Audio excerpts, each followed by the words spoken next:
People around the nation took time today to remember September 11th.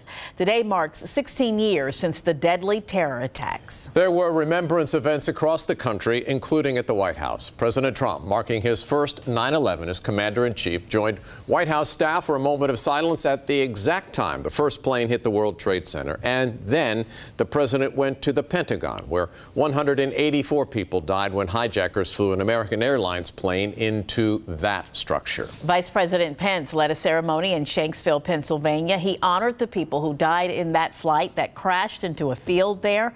Relatives of those victims also attended the ceremony. And local service members also marked the occasion here at home. Of course, the military has paid a big price. That day and in the years since, Mike Gooding attended a moving ceremony with soldiers and sailors at Little Creek. 16 years ago today, more than 2,900 Americans lost their lives in the 9/11 attacks. Since then, another 6,900 plus have died in the various wars on terror. Today at Little Creek, taking a moment to pause and remember. As if anyone could forget, it was this generation's Pearl Harbor. Everybody knows exactly where they were when it happened. At the Little Creek Chapel, former base commanding officer Frank Hewlett talked about being at the Pentagon. And we didn't instantly know what to do.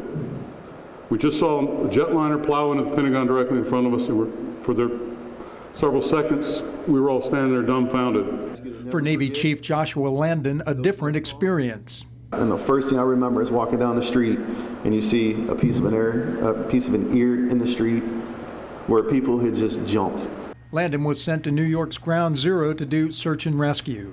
My wife and my mom and my dad will tell you my experience at 9/11 changed me forever. For me, that's the reason I put this uniform on every day.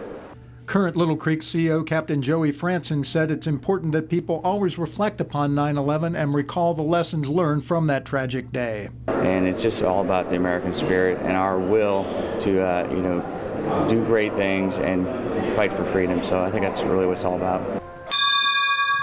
Mike Gooding, 13 News Now.